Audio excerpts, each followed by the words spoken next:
Hey guys, welcome to the Premier League podcast. We are back. I'm here, your host Raheem, and I'm with my friends Jake and Z. We're back again. Not as consistent as we're supposed to be, but we're back again. What are you guys saying? You good? I'm good. I was gonna let Jake go there, but No, I thought I'd Take I the thought I'd let you floor. go. I thought I'd let you go first. Actually, yeah, I no, should all say, good. yeah. A I should lot's say I'm well. happened. Yes, a lot's happened since we last got together. Always. I just want to give a quick shout out to the Lionesses. Done the thing. Yes. Big up the Lionesses. Brought it home. Boom. Champions Europe. The man them couldn't do it, so I sent the gal them in, and they done the thing.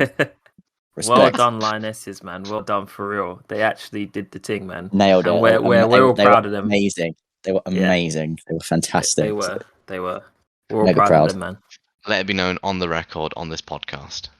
Never send a man to do a woman's job. Exactly. I said that to everyone since. I'm like, you don't send a man to do a woman's job. You know what I mean? It's the first thing you send the group chat after send it. The Lionesses won. Send in the gal them. No, they were incredible. They were incredible. They were fantastic. They were amazing. So yeah, that's just what I wanted to get out of the way to do that quick shout out. No, that's a good shout out, man. Yeah.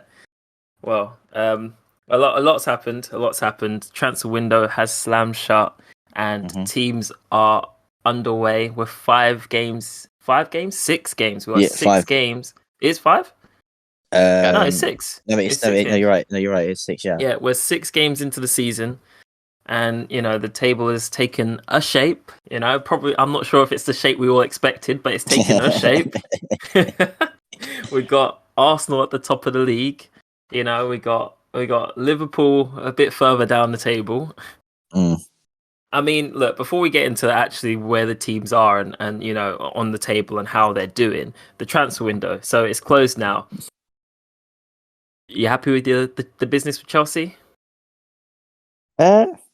Yes and no.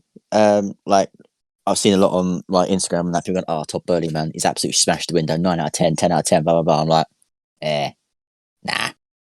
And it's like we've got some good signings in, like obviously with departures that we've had mainly in like with Rudiger, Christensen, like our defence and stuff like that. Obviously we needed a rebuild in that area, and I think we've done that. We've recouped losses and to a point possibly strengthened. Obviously, Koulibaly, literally, like it went. Here we go. Like literally after we recorded the last episode. It did. Yes, I remember that. Yeah. And then obviously bringing in Fofana in the later days of the window, a good signing for 21 as well. That's it's a good lot of money. A long term. Yeah, a lot of money. Some would say too much. But like obviously Leicester weren't going to let him go on the cheap. They were looking at like more than Harry Maguire, and like obviously you're not going to pay that below that. Well, yeah, keep it below that. Which is good. Yeah, so that's a good one for the future. The other one I think we ever paid for was Cucurella. Yes, that was I still maintain that was I don't understand why that was made. I know, like again, like so it's like I get a feel from fans on social media, and they're like, "Oh, this is a banging signing," blah blah blah. He's come on, he's got these assists, he's a great passer, but like the biggest thing he's contributed is having long hair and having his hair pulled by Christian Romero. That's literally like for me, that's all he's done. He's had his hair pulled and not got a foul for. I mean, and also, it wasn't a necessary signing, in my opinion. It wasn't. I agree with that. I get that Marcos Alonso agreed to leave like in April. That's fair. Like, but then again, we still had Ben Chilwell and we still had Emerson, and we had Kennedy on our books who can play in that position. Like, yes, they're weaker options than Chilwell, but I still maintained that those two had a lot to offer for us this season, and it just felt like this. Like I think I told you on our group chat, like this stank of desperation. But also it was kind of like, well, Man City, we basically done what Barca done to us like 5 times in the window, but we done to Man City instead. In ways we just We just we Stole their just player. we just basically stole someone that was close to signing from. So essentially, that being said, I've watched a couple of games and he looks all right. He's a good player, but I Not mean, at the end of the day, not £62 million, all right. that's the thing. I think when you've got someone like Ben Chilwell who was really good for you last season when he was fit, and then came on against West Ham and basically dragged us to a dub, an undeserved dub, I may add, a very undeserved dub. But yeah, we can deal with that next episode with VAR. Like a couple of good do you youths. need two left backs that are both 50 million plus? I think the feeling I got is that Cucurella can play centre back as well, so on the left side of a back three or back five, rather, depends on how you look at it. Which maybe gives us a bit more versatility, a bit more squad depth in the centre of the park. But other signings like the American keeper we signed from Chicago Fire, I believe. He's been put back on loan until January. That's we'll see. Raheem Sterling. Raheem Sterling is a fantastic signing. That's the best. I think that's our best signing. Like for such a good price, for a relatively cheap price as well. Like less than 50 mil for a guy who is a proven Premier League player, proven winner, proven Premier League goal scorer. Cheaper than Cucurella. And he's cheaper than Cucurella. Yeah, and Fofana. Yeah. Oh yeah. Yeah, I think that's the best signing window. Koulibaly started well, but I think he's starting to get a bit exposed. We saw against Leeds, he had an absolute stinker. So he's not good on the pace and on the turn. Like his volley against Tottenham was sublime. Yes, what a goal! But I think if we'd have got him a couple of years previously, this would have been probably. He's 31 now, and the Premier League and the way the Premier League football goes, it's different gravy to Serie A. It's a lot more high tempo. It's a lot more into. But 37, 38. But 38. I think some people take time to. I'm not saying that Koulibaly's a shit signing. I'm saying he might need a season to adjust to the physicality and the tempo and the high speed and the way that some teams play in England. It's because, like I said, Premier League football is different gravies to Serie A. No, of course, yeah. But I think some players instantly just click to the Premier League. So, like for our example, Eden Hazard came in, started in seamlessly, one of the best players in the Premier League for all the seasons that he was here, bar one season. But yeah, then obviously the two younger signings that we had. That guy with the long name. Chukwuemeka. Yeah. Another player we've ever paid for. He's on for the future though. Yeah. I really didn't see that one coming. I didn't see that one coming at all. Cause from all reports that we heard, he was off to Barcelona. And then Casadei from Inter Milan. He's gone into the academy. Who else did we sign?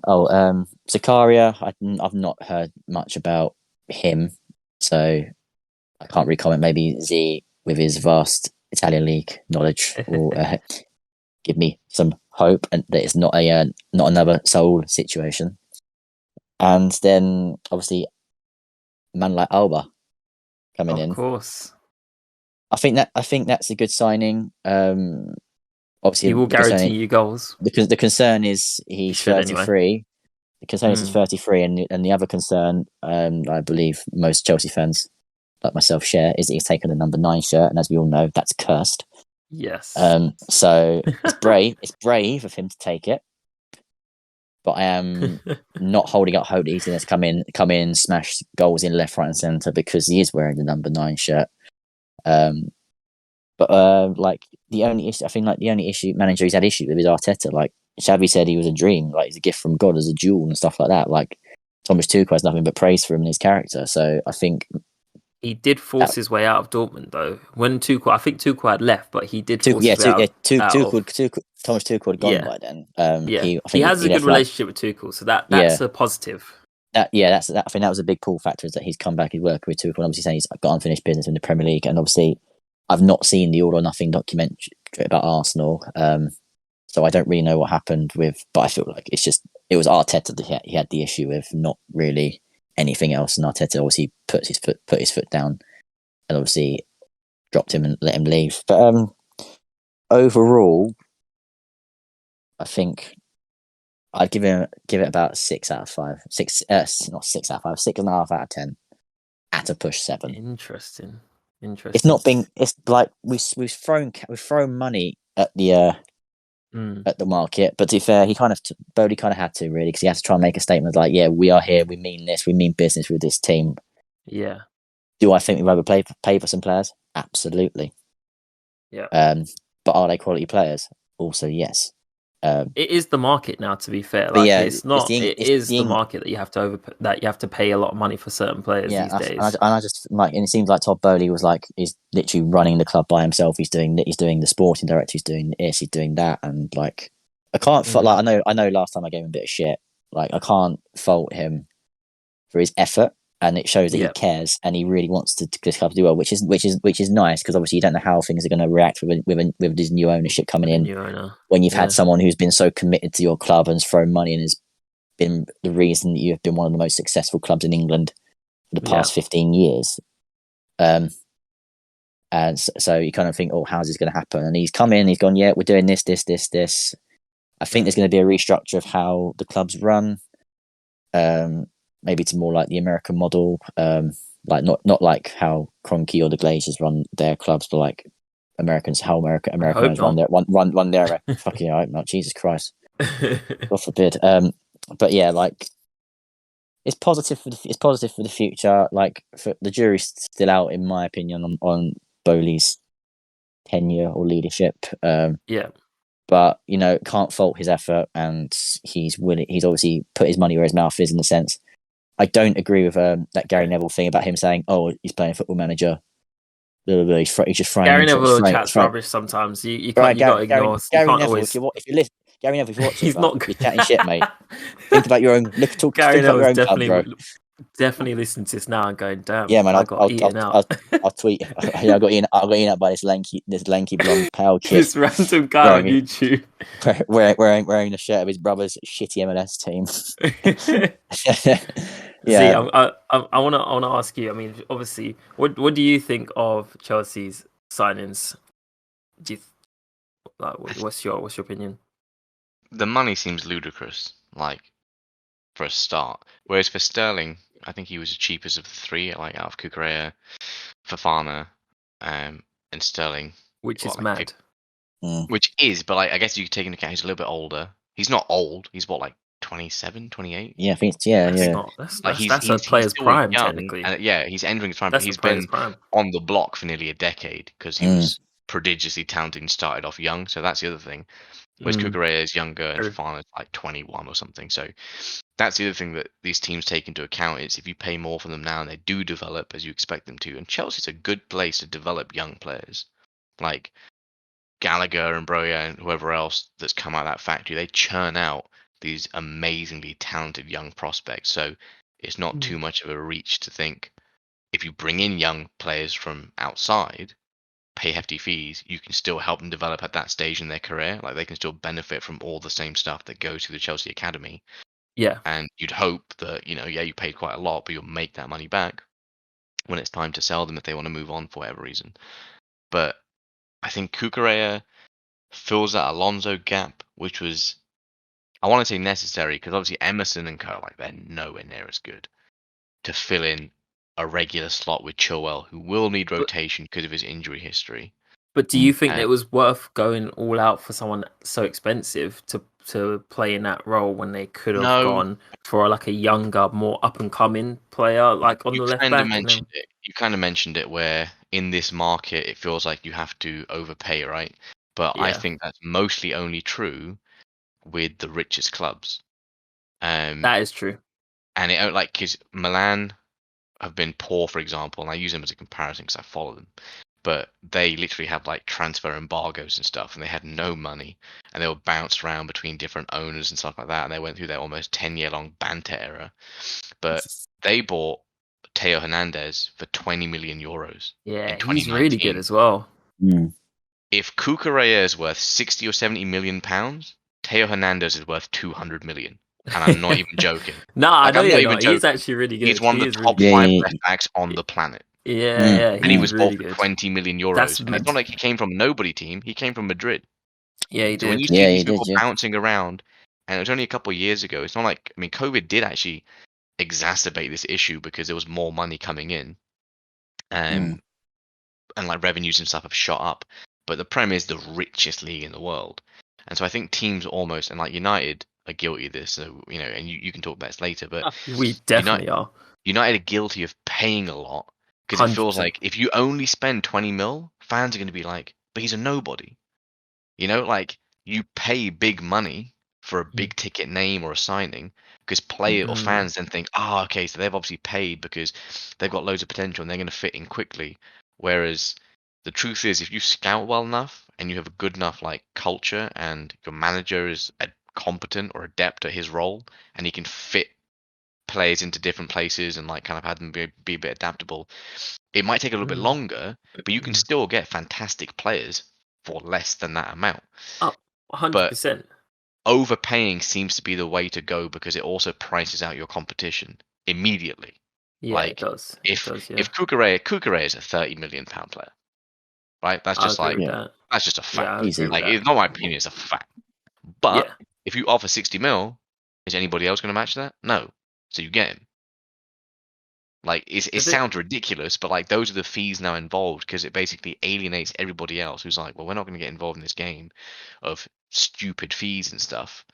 Also, you have that money to realistically just to burn because obviously Chelsea have new investment post Abramovich, so they can afford to do that. Fofana's the same. Like, yeah, he's young and he's good, but he's nowhere near that amount of money. But then maybe the potential with him and Kukurea is that they'll fill that value or that estimation by performing really well. And if you don't, then there's always a chance that they're like, well, we bought them for 70 mil, but we're not willing to take such a massive loss, so we'll sell them to you for 50. Yeah. You know, the thing is, right? Like you mentioned about like the big fees and how fans want that to make them feel like they're getting a big name player or whatnot. But I actually think if you speak to a lot of United fans, they would love to have, and I can't speak for other fans, but they would love to have a situation like, you know, a Leicester or even what Arsenal started doing recently, where you do get like some of these more obscure players that you're not really too sure where they've come from or what they're, you know, how good they are, and they come in, they fit in, and they're just well scouted players. I mean, Man City do it all the time. João Cancelo, you know, some of the defenders they've got, like Laporte and all that. Like some of these players I'd not heard of, and you know, João Cancelo comes in and he's like one of the best fullbacks, you know, in the league. And you know, I think we've spent a lot of money. Also, United have this season, this summer. But like one of the players that I'm really liking at the moment is Malacia, and he was one of our cheapest signings.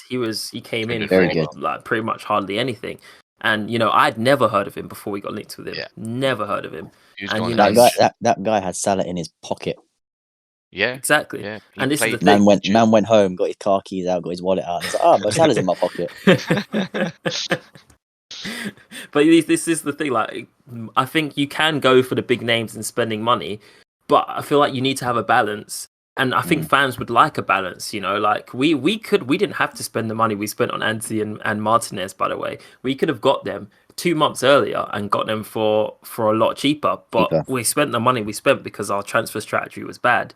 And so you know, I feel like I agree. There is a buzz that comes, you know, Anthony comes in with this big name and big money, and there's a buzz because he's, you know, but at the same time, there is something really good about getting someone from nowhere that people haven't heard of, and they burst onto the scene and they're this big star. I mean, Cristiano Ronaldo, you know, no one knew who he was before when he first started out. I literally remember his debut for United. Like they purposely showed a picture of him from the back, and they were like, and introducing 19-year-old, how old he was, like, you know, Ronaldo, not the one you're thinking of, because obviously back then R9 was the big thing. Yeah. He came on and then he did like 50 step overs and had a shit game. You know, he became the legend that he is. But it's that thing, right? Like you get talented players, you develop them, and you scout well. I think that was a Carlos Queiroz, Alex Ferguson thing when they saw him play, and they were like immediately got on the phone to.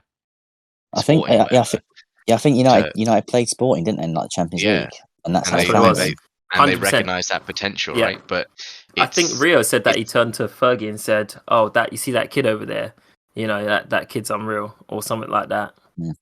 I mean, the same thing can be said that for Drogba as well, because like no one knew who he was, like at Marseille and that. And I think there's like a story where like Abramovich went to Mourinho and was like, "I can get you Ronaldinho, Ronaldinho," and he went, "No, I want Drogba." And he's like, "No, I can buy you Ronaldinho." He's like, "No, I don't want Ronaldinho. I want Didier Drogba." And it worked out. And it worked out. For Didier Drogba was like bona fide Chelsea and Premier League legend. I'll give you a good example right now, and it kind of goes back to Milan a little bit, but think of the whole Donnarumma saga, right? Where he wanted to become like the highest paid goalkeeper in the world, and he wanted 10 million euros on a 5-year contract, plus he wanted another however much it was to the late but not great Mino Raiola. Fuck that dude. What a waste, man. Like, I mean, as an agent, fair enough, but dude. Yeah, no, if I was a player, I'd want him as my agent. Oh yeah, straight up. But he's an absolute parasite. And another reason the game's kind of gone the way it has, because these super agents have come in and started fucking stuff up. Which I don't entirely blame him, because it's not the owners would be altruistic otherwise, but it's still not a great solution to the whole thing. But yeah, he wanted 50 million euros, and Maldini was like, no, so we let him bounce, and we got in Super Mike Maignan. He's been good. I think we're paying him 3 million euros a year, and including the whole package deal, we basically saved about 45 to 55 million euros, right, over a 5-year contract.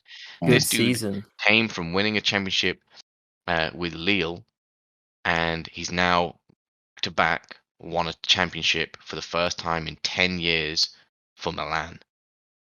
Back to back, double champion, 2 different countries in the top 5 of Europe at a fraction of the price of Donnarumma. Because what these players represent, like Donnarumma being young and prodigious and starting at 16 and breaking all sorts of young player records, when the attitude doesn't fit the team needs to realize it's bigger than the player. And you just go out and you scout well and you buy somebody else. And it either is going to work out or it's not going to work out. But mostly if you let the rich, arrogant, Donnarumma wasn't all that at PSG last season. No. Like right now, Mike Maignan is... did he? Right now, Mike Maignan is the second best goalkeeper in the world behind Thibaut Courtois. Straight up. The dude's amazing. He literally saved our arse against Inter yesterday, or the day before, and they won 3-2. What was it yesterday? It was incredible. Like, you can go back and watch some of the saves. World class the entire game. He's been like the entire season so far, and he carried us through large portions of last year when we had injuries, like to Benacer and Simon Kjaer and whatever else. And it's like the reputation attached to players like Donnarumma commands that crazy fee, along with those agents who are pushing it. But that doesn't mean you have to. Like, they're not the best. They're just the most popular and the most in your face, right? The most prominent, because the name is already there. The reputation's been built up. But if you're just like, this dude just won a league title in France. We joke about it being a farmers league, but it's still a legit football league, right? It's not.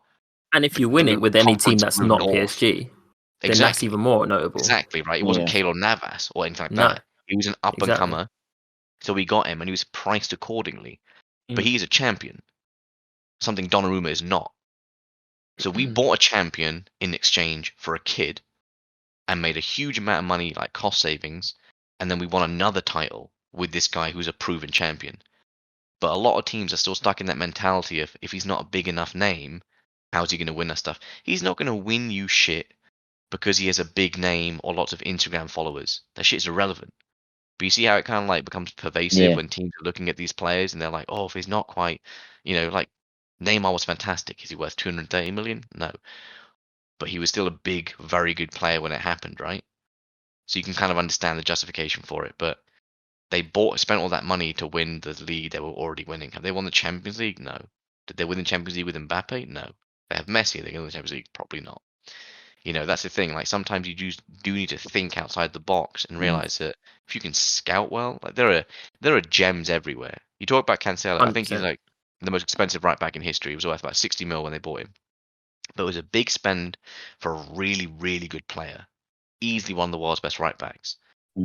But you talk about Leicester, That's the last time we've seen these people creep up on us. Like that trio of Vardy, Mahrez, and Kante costing less than a Mars bar and absolutely dicking on the league is something we're never going to see again. There's a reason it's a miracle run because their scouts hit it so out of the park that nobody ever saw it coming. It's like straight up, inviting friends to a fight, and people are like, oh, so who you got backing you? Oh, just these 3 dudes I know. And the 3 dudes turn out to be Wilt Chamberlain, Andre the Giant, and the fucking Terminator. Like, oh, okay, yeah, my bad. We no longer have beef with you, and we are happy to donate to a charity of your choosing, so you don't, rip our jaws out of our faces. But it's that sort of thing. There are great players all around us, and especially for teams, and they know this. They know this, but it's just so much easier to not do any of the legwork and to actually just pick whoever's already there available and that there's buzz around. So, like, instead of having to then build up that player to your fan base, they already know who is. That's what it feels like to me anyway. So many of these that makes sense. get hyped up. They get hyped up, and then every time they come, it's always this bullshit thing about like they can't adapt to the Prem. Maybe they just weren't good enough. Because the Prem is not some special place, honestly. Yeah. Like, it's not some place where you come and it's like, oh, you have to have the I'm sorry, you need to have the physicality to run around Harry Maguire, the human traffic cone. Really? But I mean, look, there is a physicality element to the Premier League because you got to remember there are teams. There's a physicality element to everything. They talk like, everything. Every league is different, right? And you got leagues like Italy where it's a defensive league, for example, right? It's known to be more historically, defensive. Historically has been a thing, but what people fail to understand is Italy and Spain, when it comes to defending, people act like, oh, they're more physical in the Premier League. Nah, they're cleaner in the Prem. Defenders in Italy will elbow you and your grandma to stop a goal. Right? Same thing as Spain. You think Sergio Ramos made a career in Spain by being a nice human being? He's a fucking rat. He's an absolute rat. Pepe as well. Pepe as well. Think about these players. They did not start in the Prem. The Prem is cleaner. And I think, arguably, it also has players, outside of the wonder kids like Hazard and Ronaldo when they were here, it usually had, for a large portion of the last 10 years, fewer players single-handedly capable of just basically destroying a game. The Messis and the Ronaldinhos and the Ronaldos weren't in England. That's why people act like, oh, there's a physicality. It's like, no, dude. It's because like there's no one cheat code that just shit on everybody. Whereas now it's Messi, Haaland. Ronaldo and stuff. Now Haaland is here. Now Haaland is here. Is the physicality defense holding up? Dude's been here like 3 days and he's already pocketed the entire Haaland league. was always going to be good with the physicality because the man is a giant. Like, he's an actual Viking. Like an actual Viking. This guy goes to games like he's going to war, Andy Carroll's like 7'5" as well, but did he do shit? No. That's the thing. The physicality is only one half of it. Like, actually being a really, really good player with amazing instincts and stuff of course. is another. And I think, Hazard was like that. He's not he's a very strong player. He's got very low center of gravity, but he's not a physically imposing player. He's very technical. But he's so direct that he just shit on people. Because his confidence in his ability was just that, like, I'll keep going over and over again until eventually I break you down, and you will, and you're sick of having to try and defend me. And he did it all the time. Did the physicality really play into that so much? No, because he was tricky enough with his skill set that it worked. He was that good. I think that's the other thing. If players are good enough, they'll make it in the Prem. If you're good enough, you'll make it anywhere. 100%. Like 100%. The German league gets mocked and whatever else sometimes as well. No, I like the German league. It's a good league. It's a great league actually, but it gets mocked for that same reason that like it's a one club race with Bayern stuff. Like Lewandowski's good enough. Lewandowski's so damn good that he's going to Barcelona, and of course he's going to be successful, right? Yeah. It's not like the whole Timo Werner thing where like I can't believe I bought into that hype when he first came over. I'd never heard of him. I'd literally never heard of Timo Werner before he came to Chelsea, and people suddenly like, oh, Turbo Timo, oh, he's so fast. The dude looked all he could fucking do is run.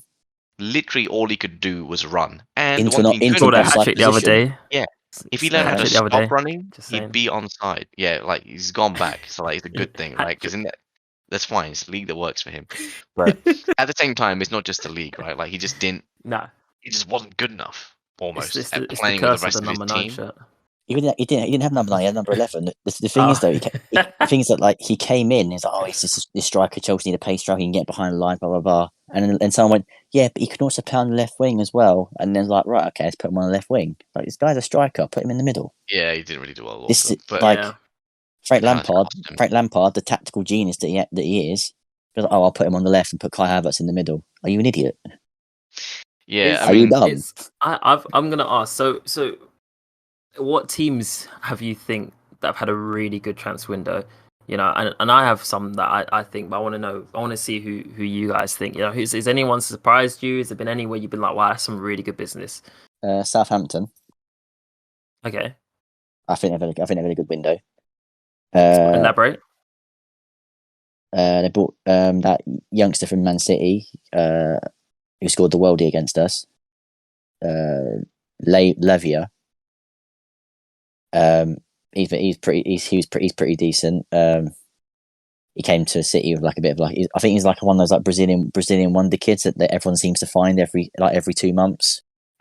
like the next Ronaldo, next Ronaldinho, next Messi, all that thing, and like they're like 16 because like all the Brazilian he's 18. Yeah, Romeo but I think Lavia. I think like all the Brazilian kids. And he's Belgian. Oh god. Damn, we're gonna edit that out. That was terrible for me. Shocking. There's so much I don't know about him. But I have seen him play. I've seen him play on like highlight reels and that. Very impressive. And also Joe Aribo. I liked him. When he was at Charlton, he was very good. Yeah. And then when he went to Rangers, I watched him. I watched a lot of Rangers in their Europa League campaign because they were outstanding. It was so, not because I think just the heart that they showed in that campaign was just phenomenal. Like I always enjoyed watching their home legs at Ibrox because you could feel the atmosphere through the TV screen. It was unreal. But I think Joe Aribo was very good at Rangers, and he's come to Southampton. He's done all right. Yeah. It's some good business. Southampton have been good as well at the start of the season. Like they've actually been pretty good in some of the games. I think it's always a sign of how good their strategy is when they get their deals done early because they've already pointed out what they need, what they want. So Arsenal, I'd say, have had a good window. Like they've got they've got their targets. Also. They've got their targets out early. I mean, bearing in mind they've bought some Man City bench warmers. I when they got Jesus, I was like, that's a really good sign, and I could see it. I could see it. It is a very good sign. I think Jesus needed a team to prove he can lead the line because Aguero retired. Obviously went to Barcelona and unfortunately retired a couple of months later. And then like you'd think if you Gabriel Jesus, like, this is my time. Exactly. I've been waiting. Like no disrespect to Sergio, but I've been waiting for this. My time to shine. And Pep goes, nah, not for me. Thank you very much. I'll play Kevin De Bruyne or Phil Foden up front. Soz, mate. False nines, exactly. And you can't just think, well, like, you know, what's the point? Might as well go. And obviously Arteta, Arteta's worked with him at Man City, hasn't he, as well? So he knows what he can do. That connection, exactly. And obviously he's seen what Zinchenko. He obviously worked with Zinchenko at another City good as well. signing in my opinion. So, yeah. Not for me. No, I think it's a really good signing. So obviously he knows what these players can do. But then again, like you said before, like he's brought in some quite obscure people, some quite obscure players as well. It's like that Fabio Vieira. Yeah. Like no idea who that guy is. And another youngster from Brazil, Marquinhos. Again, I don't know. And also I think we've got to talk about Nottingham Forest doing absolute madness. They are. That was insane. I didn't even realise how much money they had. Like, they basically brought in a brand new squad. 21 more than the squad. 21 players. 33 overall transfers, but 21 like key to actually like try and make them compete for the first team. And I was just like, it's like a FM save gone crazy. Just saving them up like 4 years and spending all at once. I think they did make this sign because I looked on the Sky Sports app and like you can see all their ins and outs of that. And that list is massive. Like they've released so many players. Yeah. And I think obviously with the windfall massive payment that you get for winning the playoff final, like you get like 150 odd mil, don't you? Like it's one of the richest games in football. But it's not just that. it's not just that. I think it's something to do with the owner.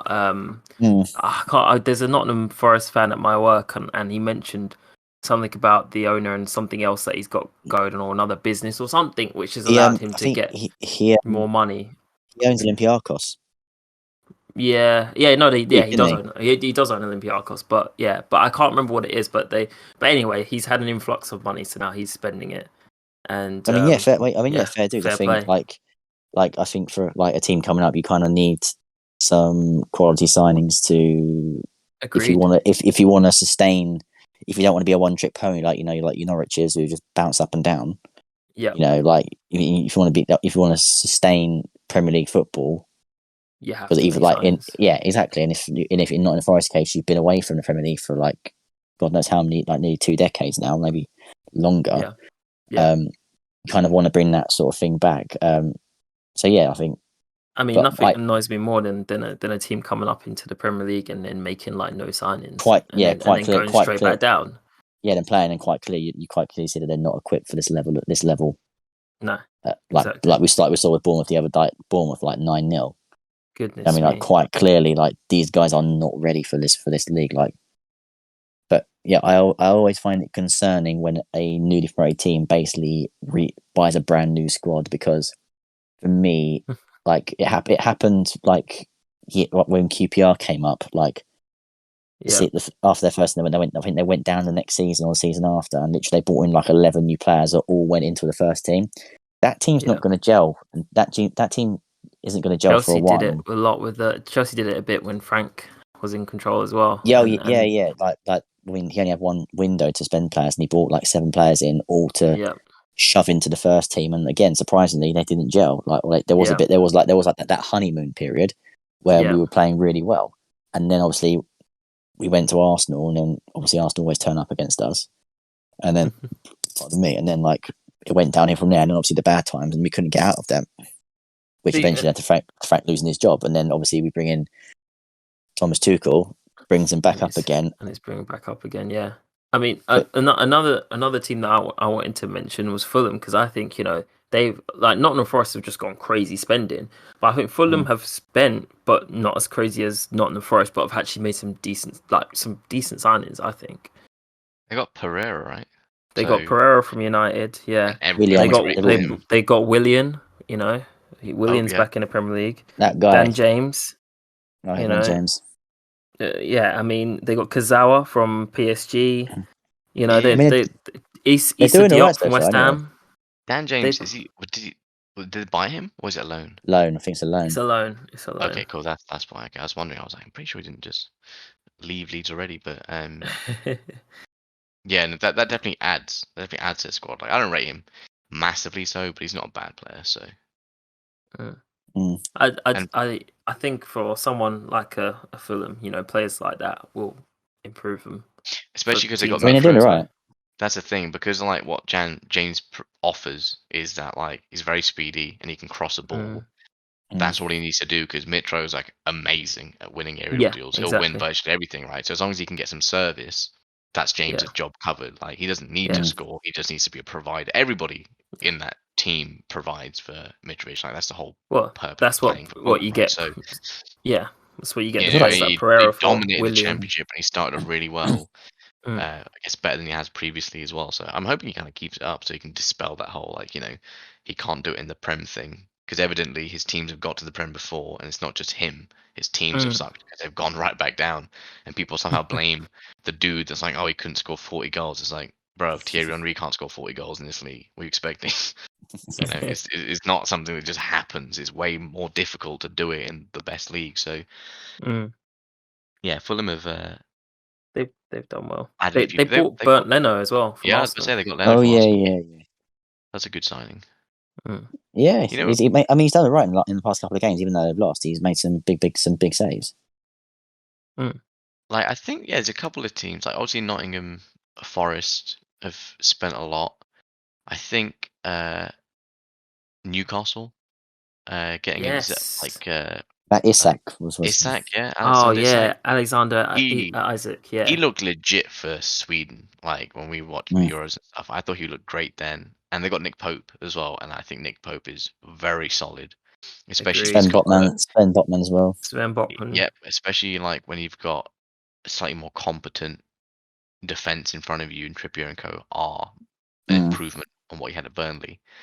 And they bought people in. I think it's worth mentioning though, like City, I think have had an amazing transfer window because obviously they're already that good, but when you consider Haaland, that's all they needed. They brought in Haaland. Calvin Phillips. I haven't even seen much of him. I don't know why they bought Calvin Phillips. This is the thing. If they hadn't bought Calvin Phillips and saved that 45, 50 odd million, because they got Haaland by activating his release clause, that's about 55 million. But they sold Sterling for 50. So if you near enough think about it, that's a straight monetary swap from Sterling to Haaland. Doesn't include bonuses, doesn't include salary increase, whatever. But as a transfer fee, there's 5 million difference. Then they sold Gabriel Jesus for nearly 50. Then they sold Zinchenko for 30. That's nearly 130 million on those three players right there. And do they really need that much cover? No, I think they're fine without it. Cancelo can switch from both wings. They'll have that covered. They brought in a new guy as well. Alvarez. Oh yeah, Alvarez. Alvarez. Yeah, I think he signed in January. He's a centre forward though. He's the centre forward. Yeah. Gomez, I think it was. Sergio Gomez from Anderlecht. Yeah, so they bought him to like 10 him, cover for Zinchenko, but obviously with Thingy switching and Carl Walker, his job obviously, be Cafu without the ability to cross, just run up and down. So he'll cover that. But yeah, getting Haaland is massive because they're already the most dominant team in the league, and now they've just got an even more ridiculous cheat code. Did they get that centre back in the end? They brought a backup keeper as well, didn't they? They were linked with Kanji. Yeah, they did get him. They did get him on deadline day. Yeah, got a Kanji for like 20 mil, maybe less than that. So Calvin Phillips is the only one I don't understand, and they got Alvarez back. But their offloading was really good because all those years they've just spent. I think it's a step in the right direction, actually making some money back. I mean, they're in like £60 million profit. Yeah, like I think they've done well. And like we rip on them for having like unlimited checkbook, but I feel like when they actually make some money back, kind of give them some credit for doing the right thing, right? Like not that they need to balance their books because they'll just keep funding money infinitely, but it's the thought that counts. And I guess Arsenal benefited because they've got Jesus and Zinchenko. I don't think there's enough to like deem their transfer window a success, but getting Saliba back is good. He's been very good. Yeah, he has been.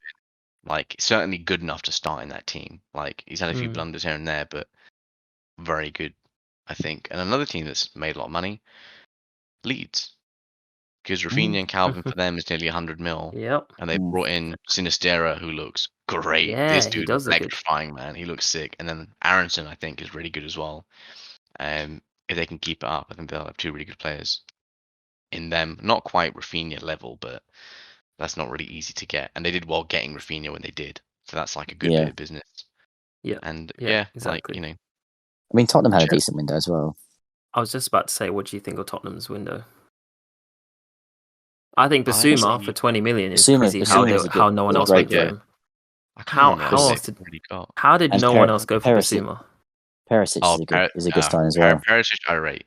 Even though he played for the Scumlords, I do rate him. He's very good. He's very attacking. That's the thing. And I think I do think they overpaid for Richarlison though.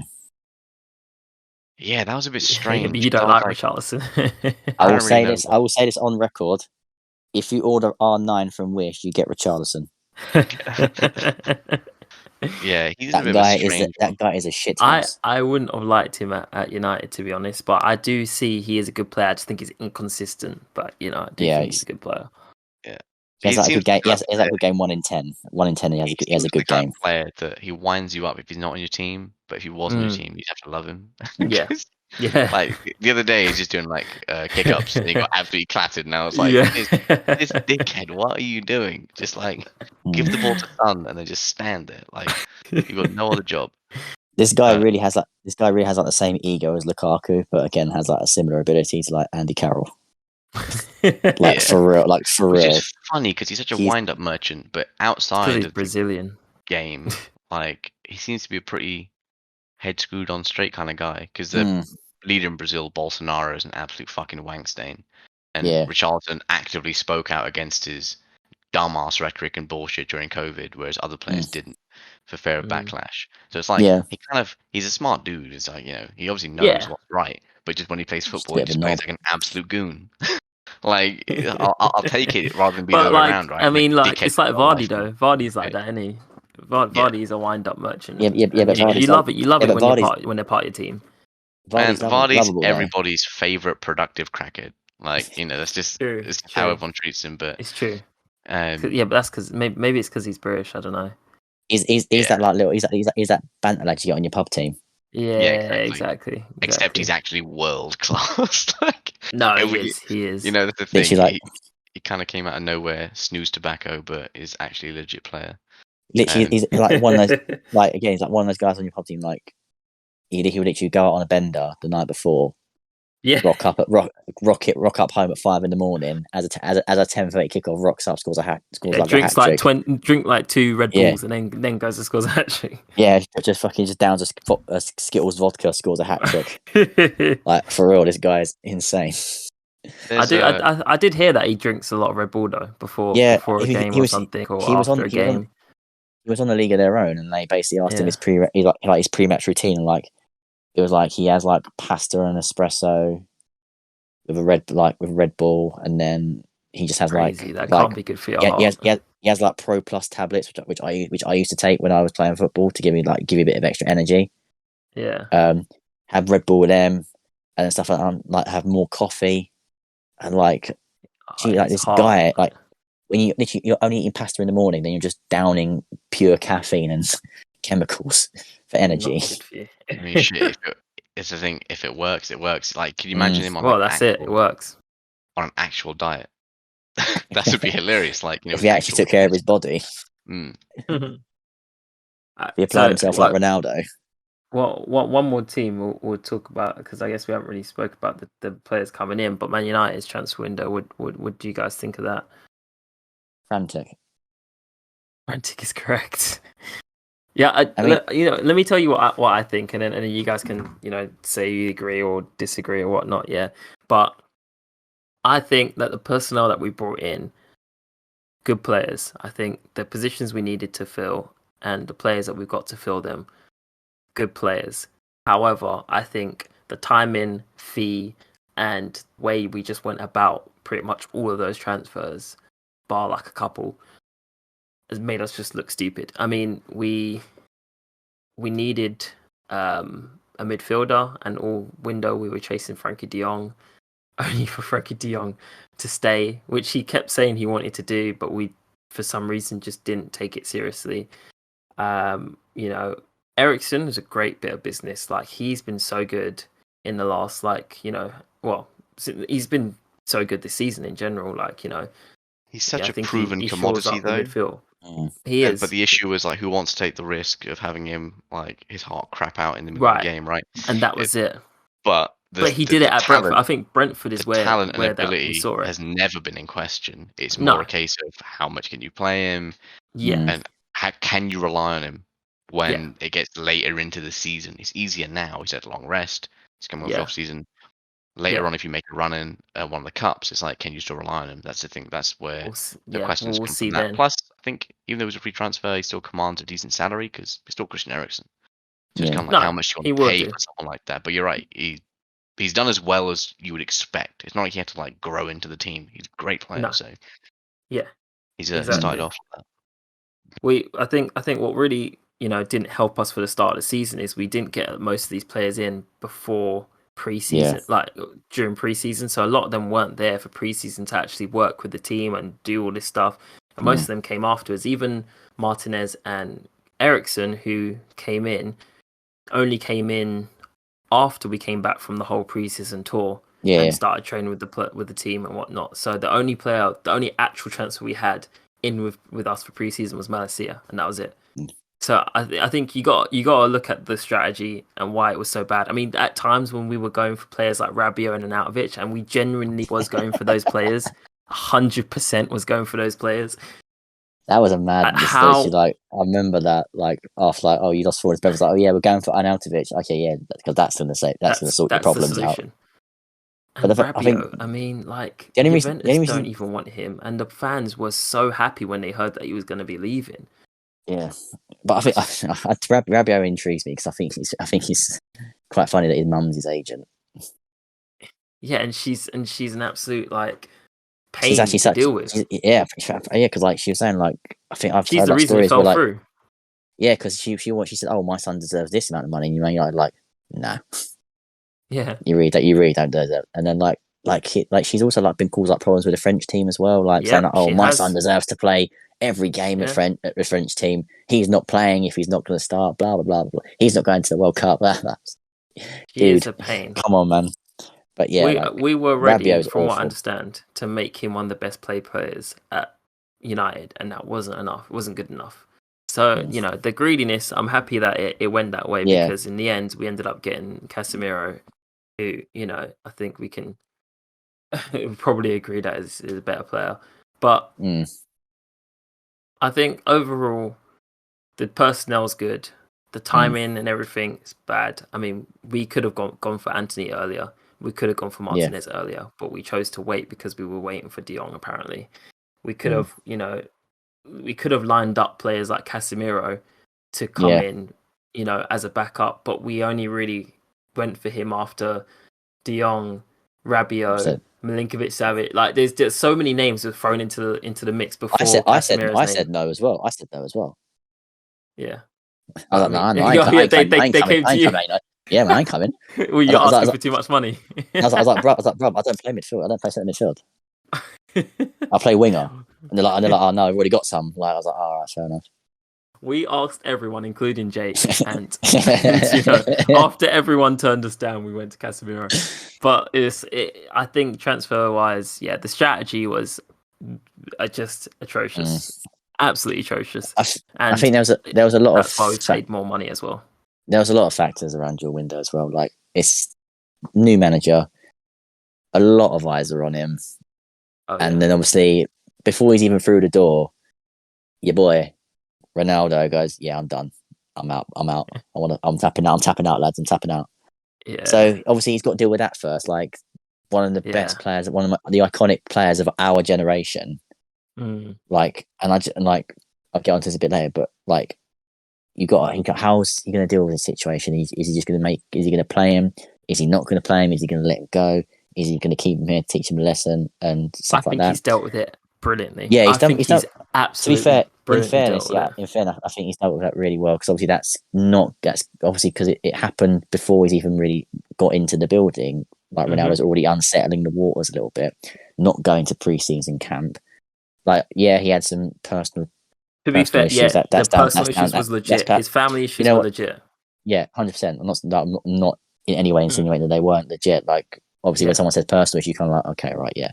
But obviously, that's obviously caused a lot of issue, and obviously, like, oh well, like, Ten Hag's had a great relationship with Ajax. He's had a great relationship with Frankie De Jong. Barca are in financial disarray. Let's go for Frankie De Jong, and literally like agreeing a deal in July, but it's still never materializing, and like still holding out hope that he's like, Frankie De Jong's outright said multiple occasions, I don't want to leave Barcelona.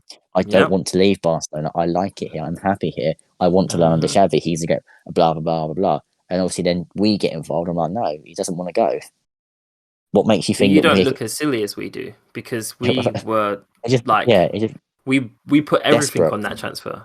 And then and literally like if he's not going to Man United, like, they're a bit wibbly wobbly at the moment. Like what makes you think that we're going to convince him to leave Barcelona? We weren't. Like, that was never going to happen. But yeah, I mean, I know, I was winding you up earlier about the overprices about Casemiro, but he is one of the best DMs in the game currently. That's 100% confirmed. He's got 5 Champions Leagues, for crying out loud. He's obviously doing something right. Christian Eriksen, yeah. I think he's. I think what he's doing at the moment is going underrated. It's a low key. It's a low key signing. Anthony, I don't know much about him, but from what I saw today against Arsenal, very not 95 million euros. It's hard to. Yeah, I don't think anyone's going to be worth that. But looks good. Ajax. But like, the Dubravka's loan, weird. Yeah. Kind of like when you sign Lee Grant. Like, it's just but yeah, I like you said, like Malacia, very good, Martinez, very good. I'm still jury's out on him. I really like Martinez. Smallest centre back in the league. So and yet his aerial stats are very good. Very good. Yeah. I think Malacia is the best signing so far that you've made. I think I watched him again. I watched your game against Liverpool, and he impressed me. I like the look of him. Like I said, he pocketed Salah, and that's not an easy thing to do. And especially considering the fact that coming into that game, was that the game you lost 4-0 to after you lost 4-0 to Brentford? Yeah, it was. It was. Yeah, especially coming into that game as well. Malacia didn't play in that game, Brentford game. No, Luke Shaw did. It was Luke Shaw, yeah. Wonder what happened there. What happened there? But I think coming in as well, like making your debut for like Man United, massive club at Old Trafford, massive stadium against Liverpool, massive derby, and then just to put in a performance like that and pocket one of the best players in the league easily was very, very impressive. And he was very good today against Arsenal. Yeah, I didn't watch you guys' game against Leicester and who did you beat after Liverpool? Southampton. Yeah, I didn't watch those games. I don't have BT. But the games that I've watched Malacia play, I like what I see, and I think that's a bargain at 12 mil. I think with what we've done and what Ten Hag's done is that back four has completely changed to last season. And I mean, Delot was starting to play towards the end of last season. He's very good. But he's the whole back four now. You know, it's not Maguire and Lindelof anymore. It's Varane and Martinez, and they're building a partnership. You got Delot, you got Malacia. They're playing on the wings now instead of Luke Shaw and Aaron Wan-Bissaka. So it's a completely different back four, and they are playing well together. They're building a relationship there, an understanding between them. And in the games that we've won, I think the most impressive thing from those 4 games so far hasn't necessarily been like any, we've looked okay, like good in some like attacking spells, but not consistently throughout the game. Whereas defensively, consistently, we've looked good in all those games. Way more assured, I think, and that's like I shit on the guy enough, but it's his own fault because he's garbage. But like when you don't have players like Maguire, and you have players comfortable on the ball, man, like Slabhead, like players like Shaw and Wan-Bissaka as well, like they're so one-dimensional. Like Wan-Bissaka is like, if you had to choose a player with the fate of humanity on the line to make a slide tackle, I'd pick Wan-Bissaka. But I wouldn't pick him to get me milk from the fucking fridge. Like literally, he can only do one thing incredibly well, and everything else is pretty garbage. But like his ability to go forward literally did not improve in how many seasons going from Palace to United. You're going to see Delot get better at that almost immediately. Malacia is going to do the same on the left as well. Shaw was just like at times just looked lost. Like he'd run into the other half of the pitch and then realize, what am I doing here? I always got that impression where not for England, he was different for England. Where he played really well. He's different grade for England. I think he was good for United that season before England as well. Before that campaign, the Euros campaign, he was good then as well. After it, he came back. After that, he was like, it almost seemed like a fluke, right? Like he had potential when he was younger, and then loads of down years, and then he had one really good year. It was like, is he turning it around? It's like, nah. Yeah. He just used all of his chakra to like have one good half a season, and then he just burnt it out. He had none left.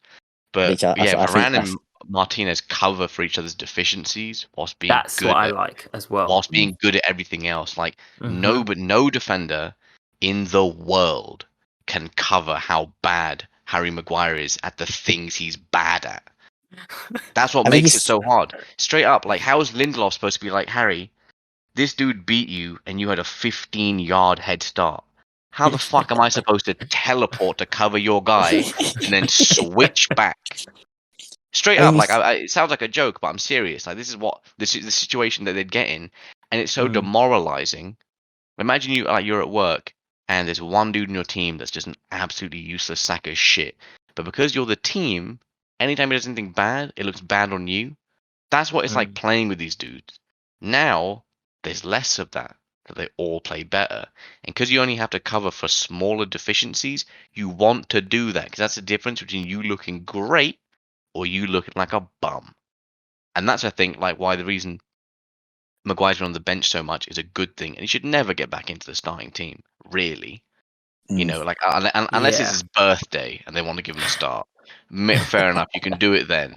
But against like Yeovil Town in the FA Cup, I came on today. Didn't he get a yellow card like immediately? Yeah, literally. I was just about to say within like seconds. But this is the thing. This is what he should be used for. An enforcer. They have them in ice hockey for a reason. He should probably go play ice hockey. I think he'd be quite good. But yeah, like Martinez and Varane are definitely going to build a better partnership because they're just far more capable players. Like whilst they're learning and getting used to each other, they're not going to have calamitous fuck ups. That's the issue with like Maguire and that chopping and changing of like different players, because every single time nobody can get used to somebody that slow and that deficient at actually covering speedy players in the Prem. Like it's just so hard. It's like throwing them in the deep end. And you're like, oh, you're not Michael Phelps. Like this is terrible. You know, but I think Man United looking on the up now. Yeah. Finally, at long last, but it's only a few games. It's a small sample size. Maintaining it. But some big games in that sample size, you know. That's what Liverpool's not easy. Arsenal's also not easy. The other thing though is like you've got a competent man. Like, and this is the thing, an actual football manager, not like a glorified general manager. I can't tell you how much I love to see it. Not honestly, a former player who's well liked, but you know, ultimately his only goal in life was to score in the '99 final, and then toss that ring. Our legend Ole Gunnar Solskjaer. He's still a legend for us. Right? Look, and like we get it. But you know, now you've got Ten Hag, and it's that battering at Brentford. That was kind of like the low point. People were like, oh, is it? You know, is this going to be the lowest point? And it was like, well, it seems like it is. And if that's the lowest point in this stretch or this half of the season, you have nothing to worry about. Because everybody gets shit on once or twice. It just happens, right? Like, it's just the way football works. But, I think, like you said, with the signings and the strategy, that's almost like Man United have been so bad at it for so long that it's not a surprise it wasn't snuffed out immediately. Like, you know, what do you expect? You guys were pissing money away for 5 or 6 years. Why was it going to stop overnight? But at least now you've bought players that are actually proving they're good enough to play. You still spent money, but they're proving they're good enough to play, right? They're not going to be Aaron Wan-Bissaka, who literally hasn't developed the like attacking side of the football in 3 seasons. No, of course. That's what you're kind of getting for your money. You can, like you said, you can pay for these people like the Cancelos and stuff, but you want an immediate return on that investment or signs that there's going to be more to come to fill that value. So I think what I mean on the manager as well, because obviously, I mean, we talk about signings. The manager isn't. You can't really count as a signing necessarily, but he is new, who has come in the summer, and I think, you know, a lot of question marks on whether, you know, people like to talk about Dutch football being different to the Premier League football and how, you know, Dutch managers can come across and it not translate. Dutch players coming across it not translating. Ten Hag comes across, has a difficult start with the first 2 games because he's playing pretty much more or less the same squad as last season. And you know what? I think going in, because of how well preseason went, I think going in he thought, you know what, I think there's more in these players than what they showed last season. And he kept saying in interviews, you know, oh, this is a team that finished second, you know, the season before, so there are good players here. And I think he thought that he could get more out of the players that were there, but you know, those first 2 games was like a wake up call to him that no, actually, fundamentally, some of these players just aren't good enough or aren't showing the right fight, the right heart. And so, our funds drastically kind of changed after those 2 games and after the, Glazers out stuff starting and the talk of a potential, a new owner could come in and buy the club, which obviously is a whole different thing. And, but I think, to have the guts to drop Harry Maguire and drop Cristiano Ronaldo,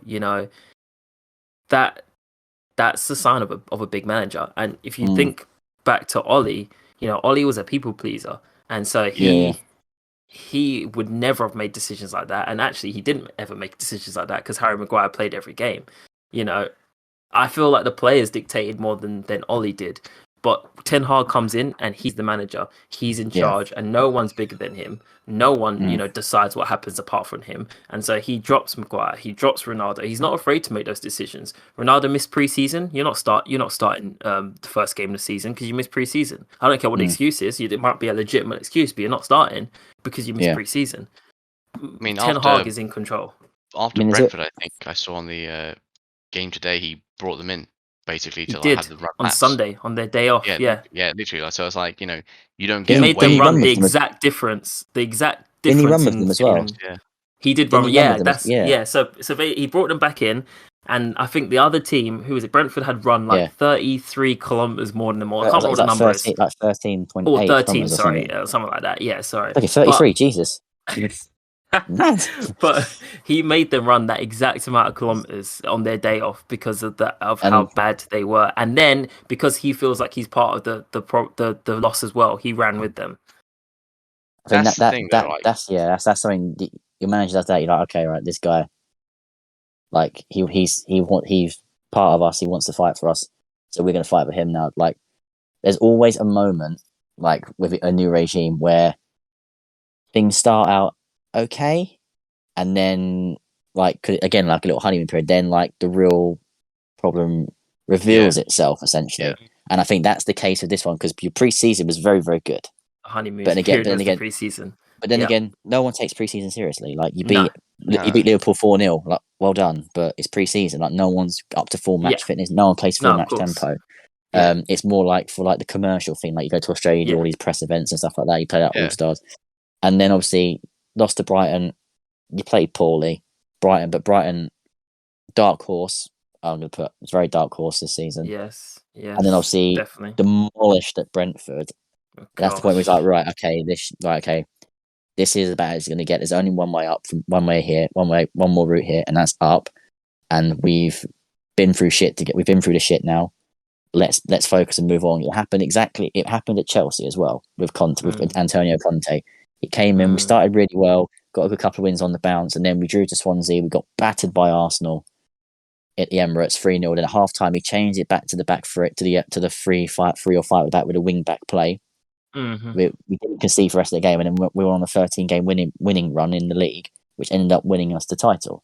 So there's always these moments where like it can't get any worse than it is, and that was the 4-0 at Brentford, because since then he's made those big changes, dropping Maguire, your club captain. Like Ole would never have done that. Never. Ralph Rangnick never done that.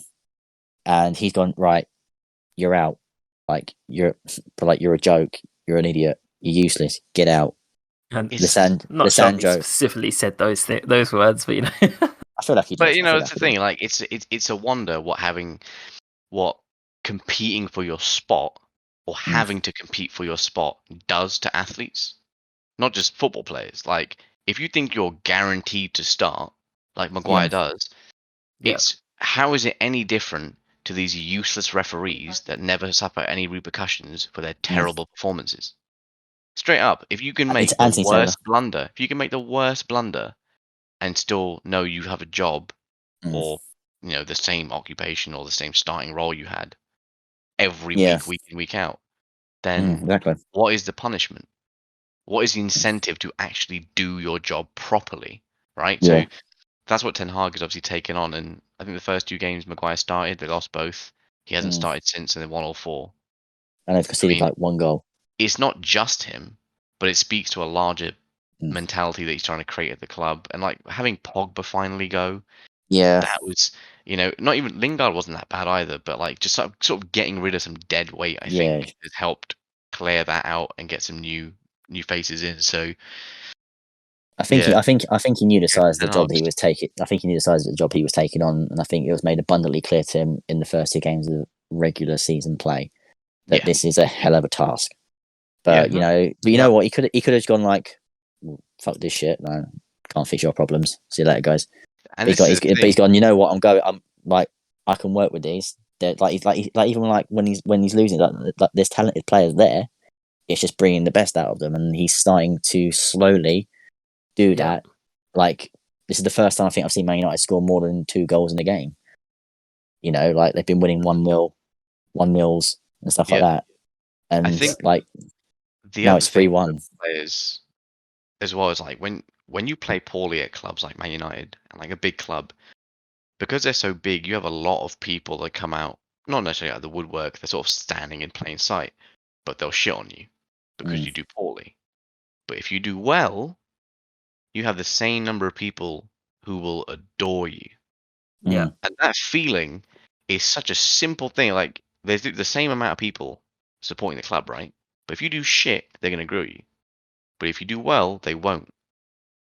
But United have sucked for so long that these players have been like almost dejected and demoralized by how much any of them. It's like Maguire is a meme player, and there have been so many meme moments for this team over the last couple of years that it's like once you actually start winning, you realize what it's like to be at a club like Manchester United.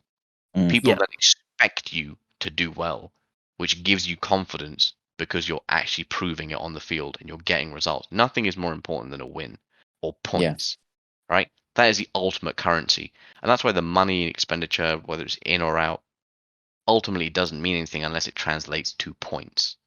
I think, like I said, they've spent a lot, but so far, top half of the table, near the top of the table, after a rough start as well.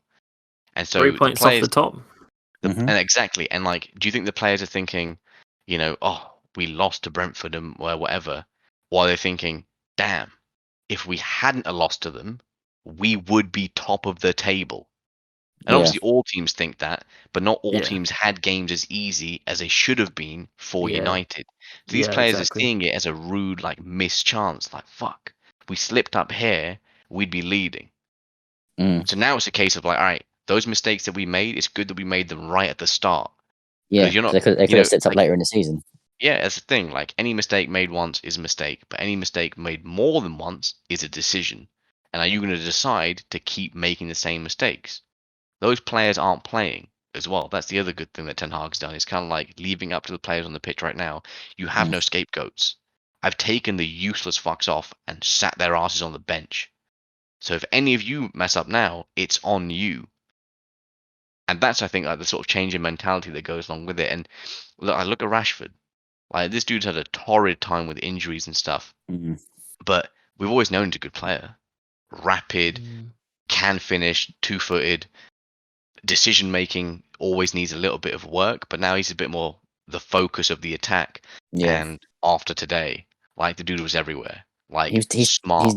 He's doing the simple things again. That's what that's the thing, improvement. right? That's what it is. Yeah. He's had when he was good in this bad pre-season. patch of form, he was going like, "Oh, I'm gonna bang it from 40 yards, top bins." Exactly. And it'd be like a conversion and like rugby and stuff like that. I think because it almost felt like the team was doing stuff without him. Bruno carried that team for that bulk, and like Rashford wasn't really part of it. That team was Bruno FC. So he kind of felt like, I need to contribute, but he wasn't able to contribute in the way they were playing because it didn't fit his play style. So he was just taking pop shots any way he could. But now he's a focal point with Bruno providing for him rather than around, and Bruno being like the 20 goal a season player. I think Rashford could step up into that. He's still really young, and he's like kind of like got over his injury niggles and stuff, and he's in a new system.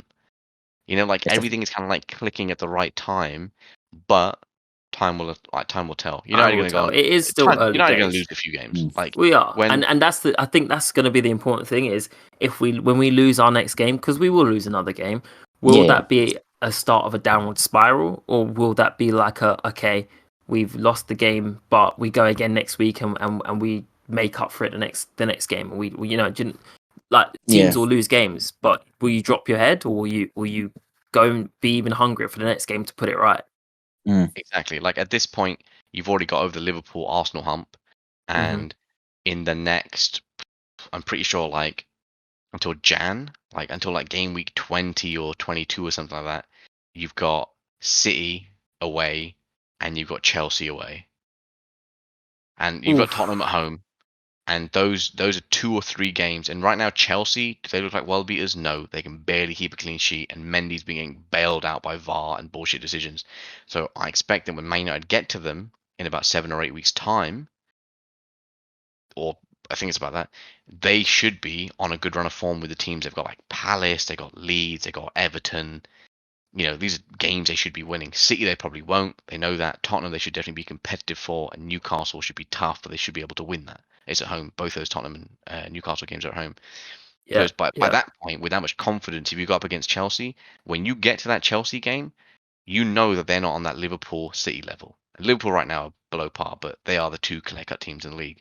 So when you get to Chelsea, that is the time, starting from now until the day that game starts, to re-establish yourself as the best of the rest. Because if Chelsea don't pick their shit up before then, that is the opportunity for all their players to be like, actually, we're now working to get closer to City and Liverpool than we are away from Chelsea, Tottenham, Arsenal.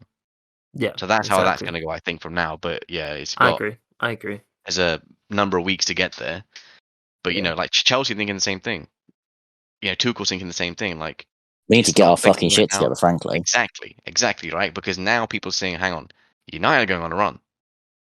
And all these previous seasons, it's like United have had like a few patches and whatever else, and it could end up being just a patch. But with the way things are looking, with a new team and a new manager, which is what United fans have been clamoring for a while, and also like Deadwood getting rid of and decisions being made that's actually for the benefit of the team, not the benefit of a single manager with his personal relationships or whatever, not wanting to be seen as like the bad guy. Tough decisions need to be made in sports. This is the way it is, especially team sports. So I think that's going to be telling. I think Liverpool probably feel similarly, but their issues are more contained. Like I don't think they're going to be so bad.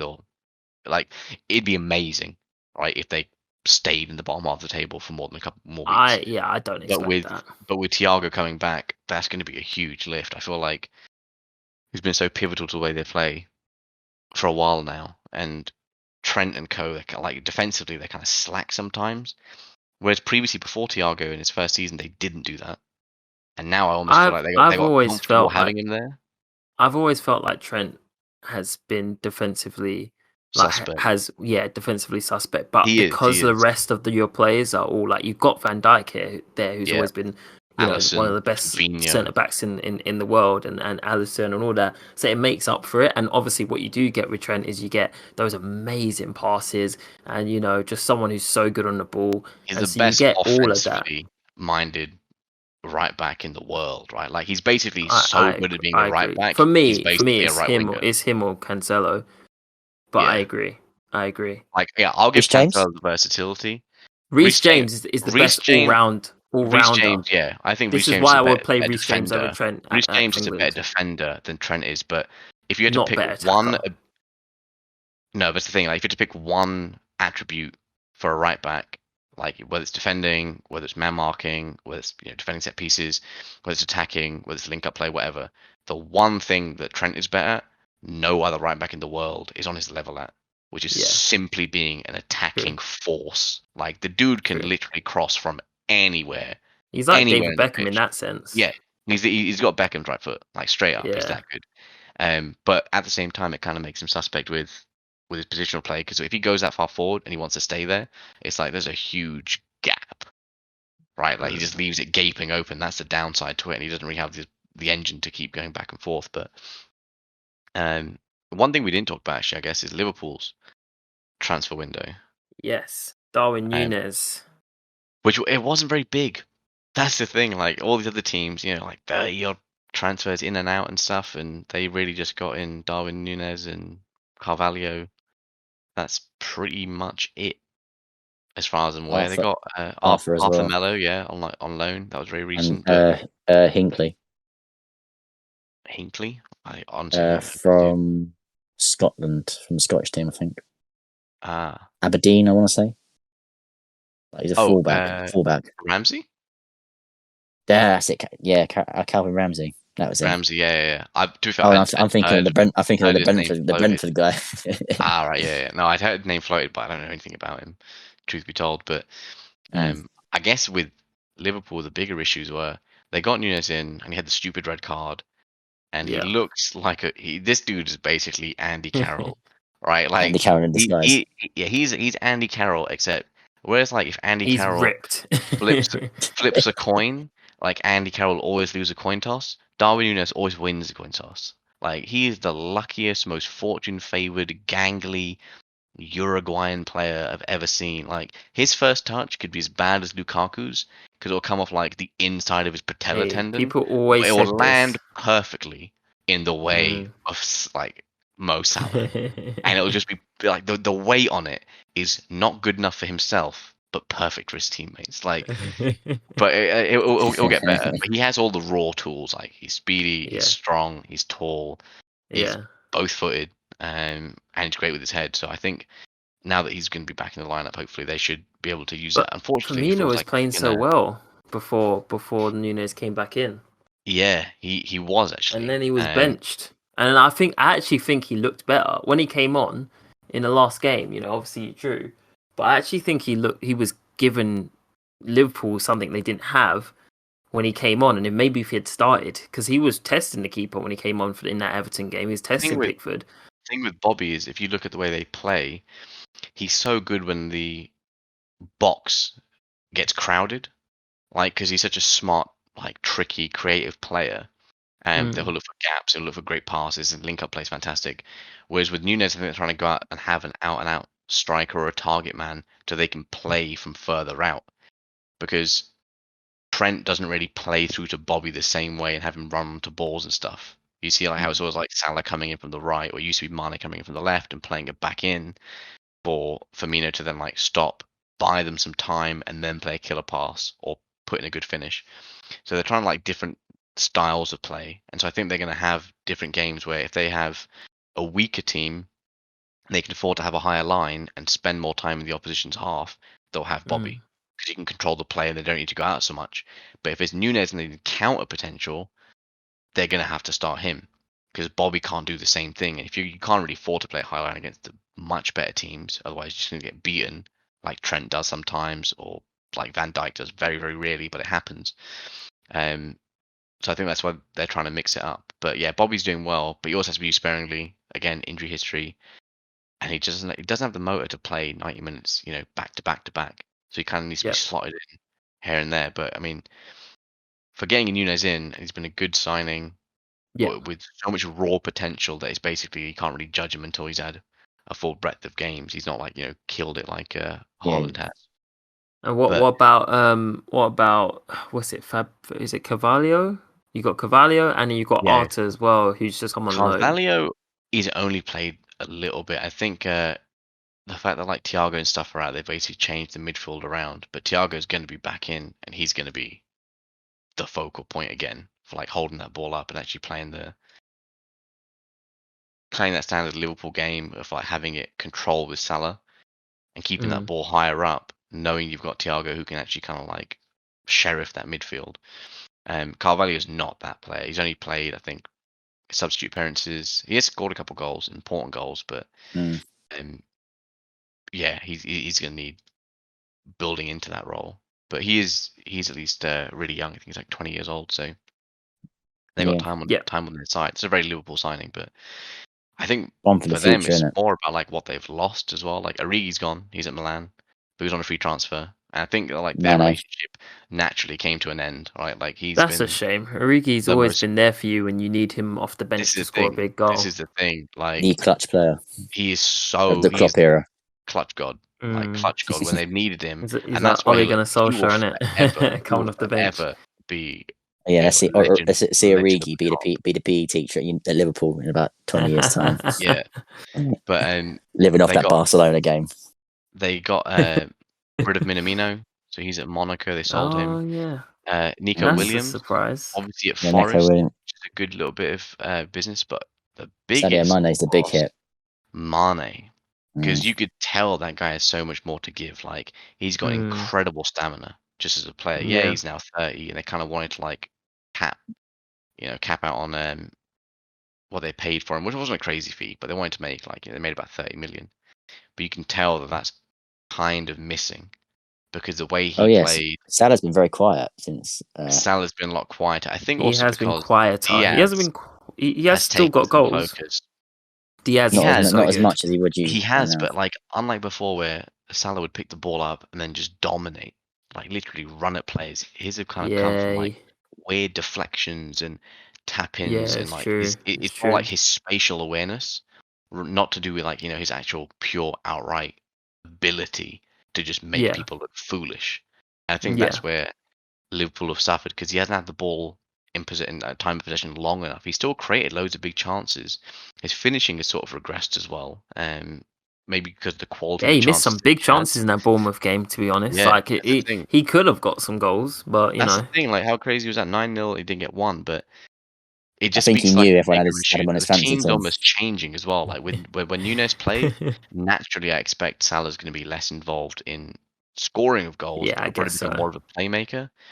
And that's like a tough sell to be like, you paid this guy the bag, and you have somebody, because of the way they played with Mane, Bobby, and Salah. Even when Jota was there, Jota still kind of had that same role of, he was a good striker, but he would help hold up the play a little bit. He'd swap on the left with Mane if they wanted to do that, to change things around.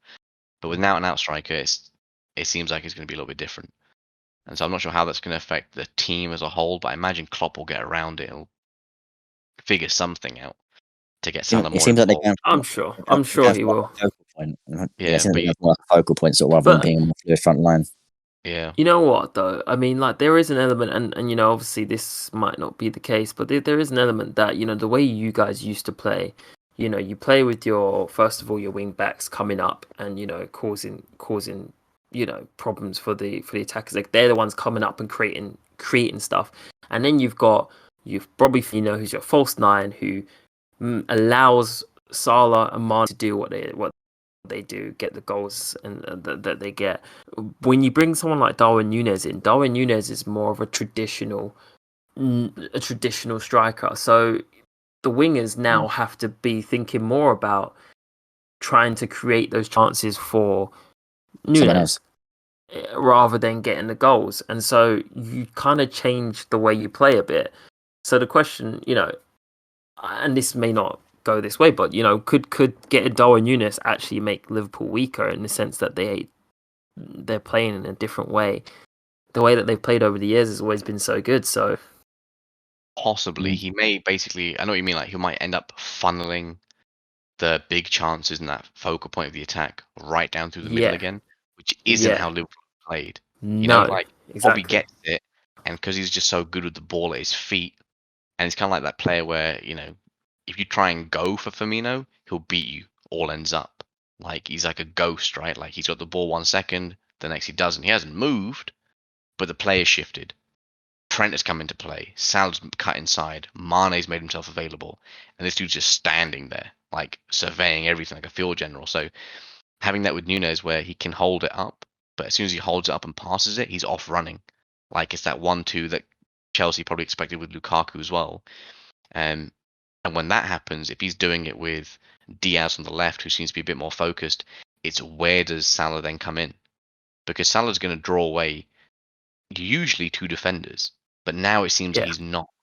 That's another thing I've noticed. Like when he is playing, he's not getting the same man marking or coverage that he used to previously because of the threat he posed. Because now you have to cover Darwin as well, and somehow, weirdly, almost like against logic, it seems to be effective that one person is now able to cover Salah in the limited small sample size that we've seen. But it may speak to bigger issues with the team with Thiago out, because they're not that comfortable at bossing the midfield, and they're having to play through the lines quickly, whereas before they would just coast. Van Dijk passes it to Thiago just coasts across the halfway line and then just starts breaking things down. But he's back in training this week, and Liverpool is still 7th. They're 6 points adrift of Arsenal. I think Liverpool will be fine this season. Like I'd be surprised if they finish outside the top 4. But but where last season they seemed like such an unbeatable. Not getting that impression this season. There are chinks in that armor, and I think it also, like we're saying, those flaws with Trent, like he had that monster game the other day, and that's what Trent is, right? Like he can go on bad patches, but even amongst those bad patches, and Reece James like this, they'll still have a game where you're just like, that's why they're so valued, because he can pull a hat-trick of assists out of his arse if he wants to, right? And that's still like a bad performance. Like you could still be in that purple patch, but well, I don't know. I think a purple patch is supposed to be a good patch. Yeah, it's a good patch. A brown patch. There you go. Patch of shit. Patch of shit. Yeah. But yeah, we'll wait and see. Like, there's a lot obviously going on with all the teams, new players coming in, so it'll be interesting. I mean, let's. I think we'll call it there. But there's a lot. There's still so much to talk about. Like, there's still so much to talk about. We'll try and come back on. We'll try not to leave it too long. I mean, I think it obviously depends on everyone's busy schedules. But we'll try and come back on again soon. Because there is a lot to talk about. I don't know. I mean, we used to look back and try and make some predictions for the next game. So let's do that again. Obviously, we got Champions League and Europa in midweek, but let's skip that. And we'll go to the Premier League. And we are the Premier League podcast after all. We're not the Champions League podcast. We're not the Europa League podcast. We're not the Europa Conference League podcast. No, we're not. Okay, so Chelsea are playing Fulham. Fulham a decent patch of form. Chelsea a bit shaky. Yes. Draw. I mean, I say Fulham a decent patch of form. They're a bit up and down, but I do think they've had some good performances this season. What are you thinking about Chelsea, Fulham? Draw. Chelsea away as well. Draw. D? Yeah, I'm thinking 2-2 actually. I think Chelsea's issue defensively, and Mitro, I think 2-2. It's interesting. I'm not worried about the defense. It's more just Mendy. Yeah. Guys turning into Kappa. Oh no. Well, okay. I think you know what. Oh, I am gonna go for a Chelsea win. Okay. Why not? I was gonna go for a Fulham win, but you know what? But actually, it's like the power of Mitrovic has been on. Oh shoot! Yeah. No, sorry. Okay, no, I'm going for a Fulham win. Sorry. Mate, he has not come up against Thiago Silva. Yeah, but it's not just Thiago Silva. There's others. There's others there too. But they're not as good as Thiago Silva. Thiago Silva will dominate him, and he will learn. Well, we'll see. I'm going for a Fulham win. I think there'll be goals. Definitely. I'll go for a Chelsea. Maybe 2-1 to Fulham. Good. All right, back your team. Z, you sticking with the draw or? No, 2-1 to Fulham. Okay. So we're 2-1s for us, and then you guys are gonna look really stupid when we win 4-0. Okay, all right. So we got Liverpool Wolves. Wolves, it's a funny one because they actually been playing well, but they don't always get. I'm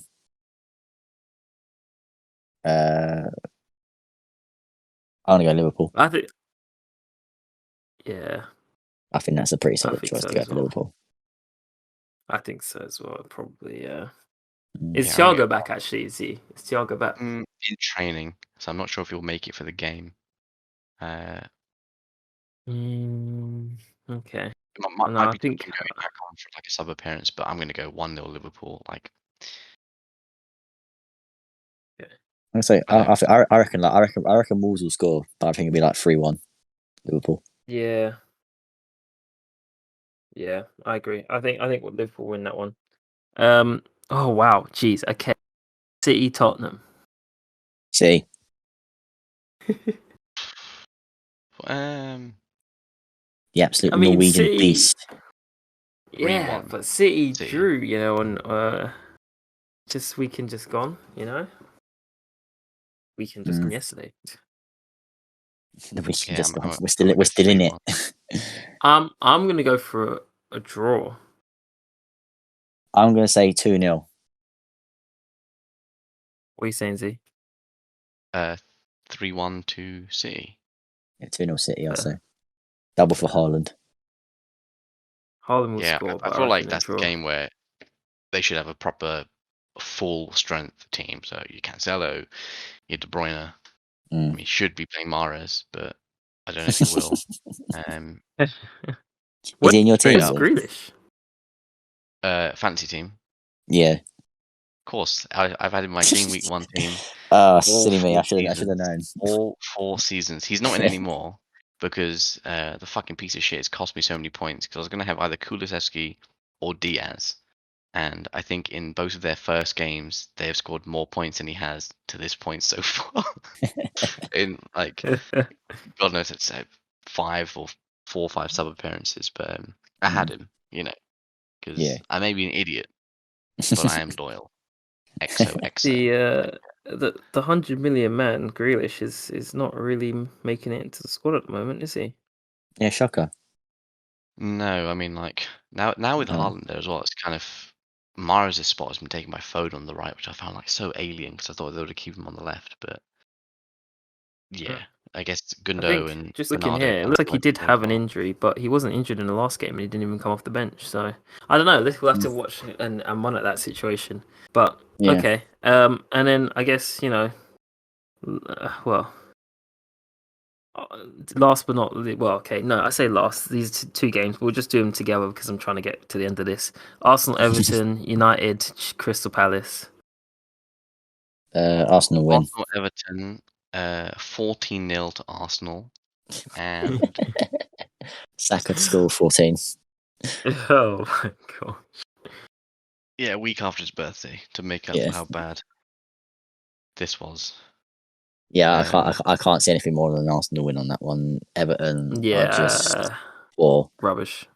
They are just piss poor, really. Man, they come and take Ghana as well. Why did we sell Ghana to? I'd say actually probably 2-0 to Arsenal, but that's fair. Yeah, that'd be my prediction for that one. I think their defense always seems to let one in, so I'm actually going to go 3-1. Yeah, I'm going to say 3-1. I reckon the Merseyside Claire Baldwin will score for Everton. Also, for the United one, I'm going to go 2-0. I'm going to go 2-1, but to United. I think Zaha will pull an absolute worldie. I don't know. Crystal Palace are a bit of a bogey team for Man United. They have been in the past, but I'm just going by how defensively we look good. So that's why I'm thinking we'll keep another clean sheet. Obviously, Arsenal, it's a tough one to keep a clean sheet against them, but... Funnily enough, Palace... I think it'll be a draw. Yeah, I think it'll be a draw. But, yeah, no, I'll give it to United 2-1. Okay, well, it's been fun and interesting. Big up to the Lionesses again, and shout out. We'll catch everyone again on the next episode. But until then, peace out. We'll see you next time. Bye. Catch you later, guys. Peace.